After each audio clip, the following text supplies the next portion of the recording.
कर्म करे किस्मत बने, जीवन का यह मर्म, प्राणी तेरे हाथ में, तेरा अपना कर्म, तेरा अपना।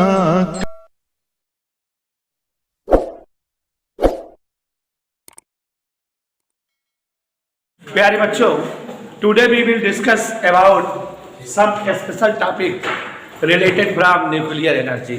Listen to me. न्यूक्लियर सभी लोग को बताएंगे और साथ साथ पूछेंगे। फ्यूजन पूछेंगे भी बताएंगे, ठीक है? What do you understand about nuclear fusion? Nuclear fusion क्या है? जनरली कल एक्सप्लेन किए थे। When two light nuclei collide with some speed and combine and form a heavy nuclei, this phenomenon, this event, this story is known as nuclear fusion. दो हल्के nuclei तेज गति करते हुए लड़कर जुड़कर बड़ा न्यूक्लियाई बना ले, this type of reaction is known as nuclear fusion.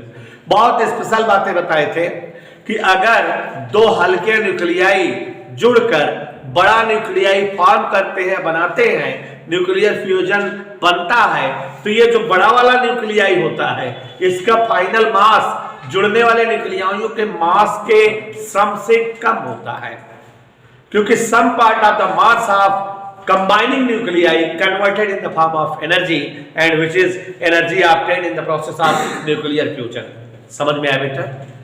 To combining lighter nuclei after colliding with each other is known as nuclear fusion. दो हल्के न्यूक्लियाई लड़े और जुड़ जाए, बड़ा न्यूक्लियाई बन जाए, यही जो है फिनोमेना न्यूक्लियर फ्यूजन कहलाता है। In the process of nuclear fusion, there will be obtained a large amount of energy because some mass of combining nuclei converted into the form of energy. Hence, obtained nuclide mass is less than the fusionable substances या fusionable nuclides. जो जुड़ने वाले nuclide हैं उनका कुछ मास convert हो जाता है एनर्जी के रूप में और वही हमें गेन होती है फ्यूजन के पश्चात। बेटा अब बेटा यहाँ पर जो है थोड़ा सा हिस्टोरिकल टॉपिक बताए थे कि if 1H1 and 1H2, these are the two nuclei. It is the nuclei of protium and it is the nuclei of deuterium. When attached, then they form 2He3. It is the isotope nuclei of the helium. Helium के isotope है। या when 1H1 and 1H3 combined and form 2He4, it is also the example of nuclear fusion. These are the examples of nuclear fusion. बच्चों यहाँ एक question create होता है, कल हमने समझाया था। When two lighter nuclei attack with some speed and combine, then nuclei are since positively charged material. Nuclei क्या होते हैं? Positively charged. Hence there will be must some repulsing force in between them. When two nuclei are in the process of combining, then there will be working of repulsive force in between them. जब दो nuclei जुड़ने वाले process में होते हैं तो उनके बीच क्या काम करता रहता है? Repulsive force. And it is the reason for the nuclear fusion of two lighter nuclei there will be required a large amount of energy as work done against the repulsive force working between lighter nuclei. समझ में आई बात बेटा? हम अंग्रेजी में बात कर रहे हैं बेटा। तो जैसे दो लाइटर न्यूक्लियाई हैं वो जुड़ने के लिए जब आते हैं तो उनके बीच क्या वर्क करता रहता है? Repulsive force. तो इस फोर्स के अगेंस्ट हमको हायर अमाउंट की एनर्जी चाहिए जिसकी वजह से फोर्स वर्क ना करे और हमारे न्यूक्लियाई जुड़ करके fusion reaction they. and this energy is equal as the energy of temperature in the order of 10 to the power 7 Kelvin, और ये एनर्जी उस एनर्जी के इक्वल होती है जो कि 10 की पावर 7 केल्विन का टेम्परेचर क्रिएट करती हो। It means there will be required of high amount of energy evaluated at the temperature of 10 to the power 7 Kelvin for the nuclear fusion of two lighter nuclei to forming a heavy nuclei. Since this reaction is a high temperature, at high temperature, hence this reaction is known as also thermal nuclear reaction. अंग्रेजी में बात कर रहे हैं, अंग्रेजी में हमने क्या कहा प्रज्ञान बता सकते हो? आप बताओ बेटा क्या बोला मैंने अंग्रेजी? There will be required a high amount of energy for nuclear fusion against the repulsive force working in between child nuclei. Okay, and this energy is same as the energy of temperature 10 to the power 7 Kelvin. Since this nuclear fusion done at high temperature 10 to the power 7 Kelvin, hence this type of reaction is also known as thermal nuclear reaction. अब बात समझ में आता कि हमको दो lighter nuclei को जोड़ना है तो उनके बीच हाई अमाउंट का रिपल्सिव फोर्स है, हमें उसके अगेंस्ट बहुत ज्यादा मात्रा में एनर्जी चाहिए जिससे उनका न्यूक्लियर फ्यूजन हो सके, और ये एनर्जी इतनी होनी चाहिए जो कि 10 to the power 7 kelvin temperature produce कर सकती हो। तो जब इतने हायर टेम्परेचर पर जो है ये फ्यूजन रिएक्शन हो रहा है तो ऐसे रिएक्शन को हम थर्मल न्यूक्लियर रिएक्शन भी कहते हैं। ठीक है, now it is clear for nuclear fusion of two lighter nuclei to form a heavy nuclei, there will be required of a special type of energy of 10 to the power 7 Kelvin, and it is the reason nuclear fusion possible at only two states. Nuclear fusion possible at the surface of suns because there will be presence of temperature 10 to the power 7 Kelvin, and at the earth for the nuclear fusion it is required there will be blasting of atom bomb to produce high amount of energy in the order of 10 to the power 7 Kelvin temperature. बात समझ में बेटा?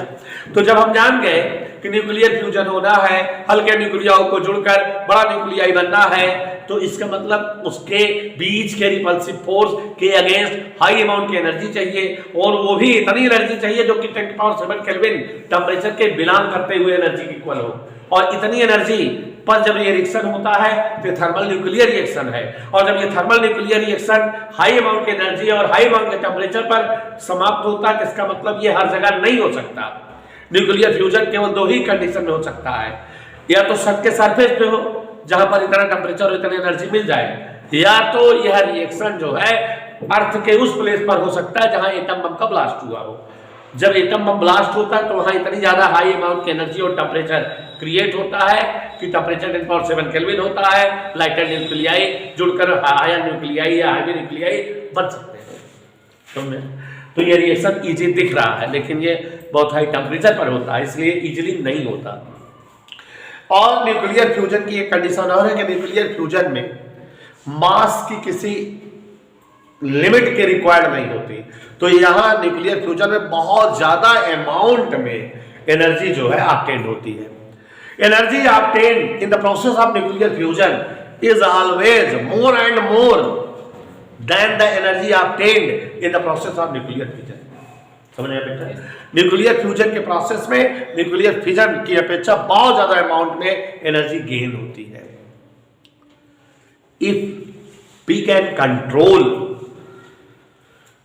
nuclear fusion by using controller or observer or any process, and if we can build nuclear fusion reactor then what happen? माने जिस तरह से nuclear fission में हम न्यूक्लियर रिएक्टर बनाते हैं और फिजन रिएक्शन को कंट्रोल करके एनर्जी जो ऑब्टेन होती है उसको प्रोडक्टिव वर्क में यूज कर लेते हैं, तो ऐसे ही अगर फ्यूजन को कंट्रोल करने वाला कोई रिएक्टर बन जाए, कोई डिवाइस बन जाए जो न्यूक्लियर फ्यूजन को कंट्रोल करे और एनर्जी को हम किसी प्रोडक्टिव वर्क में यूज कर सकें, तो क्या हो सकता है? तो यहां हमने आपको कल एक्सप्लेन किया था, फ्यूजन रिएक्टर अगर बने, पहली चीज तो पॉसिबल नहीं है बनना जानने बेटा, और फ्यूजन रिएक्टर जो ऑलरेडी बने हुए हैं, दोनों में कई डिफरेंस पढ़ाए थे कि नहीं बेटा? डिफरेंस बताए थे कि नहीं, याद है? डिफरेंस क्या है? फ्यूजन रिएक्टर अगर बन सके, और फ्यूजन रिएक्टर तो बने हुए हैं, एटॉमिक फोर्स फ्यूजन रिएक्टर है, तो क्या होगा? पहली बात, fusion reactor is based on the principle of nuclear fusion in which more amount of energy obtained. It means fusion reactor are more useful and popular because here more amount than the fusion reactor amount energy obtained. अगर इस तरह का reactor बन जाए तो ये ज्यादा popular होगा, क्योंकि fusion reactor fusion nuclear fusion के प्रिंसिपल पर बना है, और जिसमें उतनी एनर्जी नहीं बनती जितना कि इस प्रोसेस में एनर्जी बनती है। फ्यूजन रिएक्टर न्यूक्लियर फ्यूजन पर बेस्ड है, इसमें एनर्जी मिलती है, ज्यादा अमाउंट बनती है, लेकिन फ्यूजन रिएक्टर फ्यूजन रिएक्शन पर बेस्ड होगा, और इसमें एनर्जी उस वाले प्रोसेस की एनर्जी से कई लाख गुना ज्यादा बनती है, तो ये ज्यादा पॉपुलर रिएक्टर होगा, ज्यादा यूजफुल रिएक्टर होगा, क्योंकि इसमें उसकी अपेक्षा ज्यादा एनर्जी ऑब्टेन्ड होगी इस रिएक्टर में। दूसरा आपको बताए थे बेटा कि फ्यूजन रिएक्टर में फ्यूल यूरेनियम यूज होता है, means fusion reactors worked in the presence of uranium as radioactive material, and in our environment, in our world there is a fixed amount of uranium presence, माने हमारे जो है वातावरण या संसार में यूरेनियम की एक फिक्स मात्रा ही प्रेजेंट है, और न्यूक्लियर रिएक्टर अगर लगातार चलते रहे तो ये निश्चित है कि आने वाले कुछ समय के पश्चात यूरेनियम जब समाप्त हो जाएगा तो न्यूक्लियर रिएक्टर भी फिनिश हो सकते हैं, खराब हो सकते हैं, बंद हो सकते हैं, ऐसा पॉसिबिलिटी है। लेकिन nuclear reactor fusion reactor is based on the nuclear fusion, ये फ्यूजन पर जो है बेस्ड है, और फ्यूजन हमेशा जो है हीलियम या हाइड्रोजन वगैरह का होता है, तो माने यहाँ फ्यूल हाइड्रोजन है, और hydrogen is the such type of element which is present in the world more than any other element, माने इसकी प्रेजेंस जो है अन्य सभी एलिमेंट से ब्रह्मांड में सबसे ज्यादा है, और आप जान रहे हो कि इस वजह से जब ये बहुत ज्यादा मात्रा में है तो पॉसिबिलिटी नहीं है कि ये खत्म हो जाए हाइड्रोजन, और जो है फ्यूजन रिएक्टर भी बंद हो जाए, ये ज्यादा चलेंगे। मीन्स शॉर्टकट में the life of fusion reactor is very short while life of fusion reactor is very long, ये लाइफ इनकी ज्यादा है, इनकी life. Fusion reactors are based on the uranium which is a costly material, fusion reactor में uranium का इस्तेमाल होता है जो कॉस्टली मेटल होती है, इसलिए इस तरह के प्रोसेस से एनर्जी जो ऑब्टेन्ड होती है वो कॉस्टली होती है, बहुत महंगी होती है, इसलिए बिजली वगैरह आपको बहुत महंगी मिलती है। But fusion reactors are based on hydrogen, hydrogen is a cheap and cheapest material, और इसलिए जब इस प्रोसेस से एनर्जी ऑब्टेन्ड होगी तो बहुत ज़्यादा सस्ती होगी, समझा बेटा? But nuclear fusion reactor can not be possible, क्यों? क्योंकि बेटा फ्यूजन रिएक्टर पॉसिबल इसलिए नहीं है क्योंकि फ्यूजन तभी होगा जबकि एटम बम ब्लास्ट हो, 10⁷ केल्विन का टेम्परेचर हो, और जब 10⁷ केल्विन का टेम्परेचर कहीं क्रिएट हो जाएगा तो उस प्लेस पर कोई भी फैक्ट्री न मजदूर रह ही नहीं पाएंगे और सब समाप्त हो जाएंगे, तो कल्पना नहीं हो सकती फ्यूजन रिएक्टर की। It is impossible to create fusion reactor which is based on nuclear fusion, बात समझ में आई बेटा?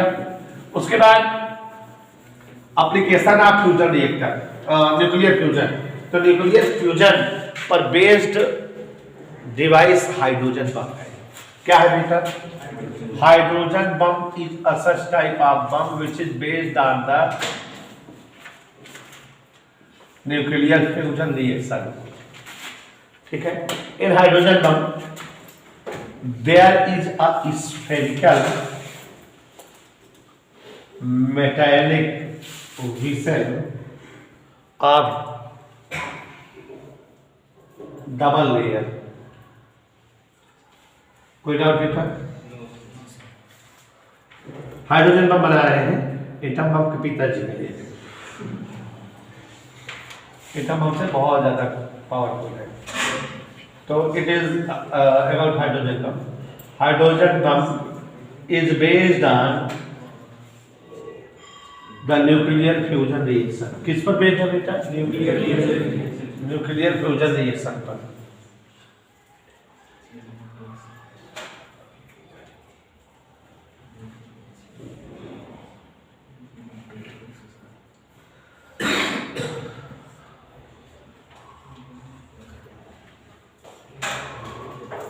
ओके,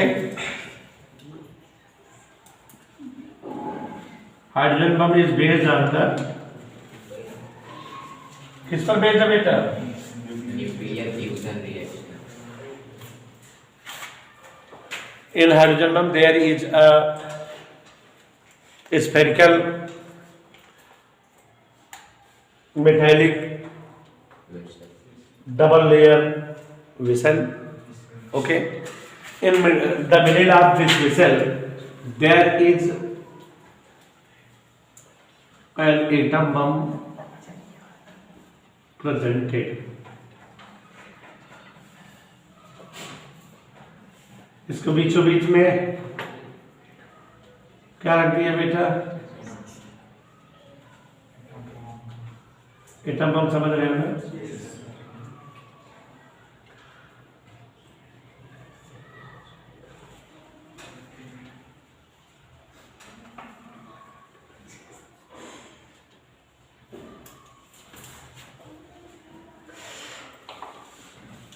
एटम बम में there will be 2 pieces of uranium which masses is greater than the mass of the half of the mass of the critical mass of the uranium.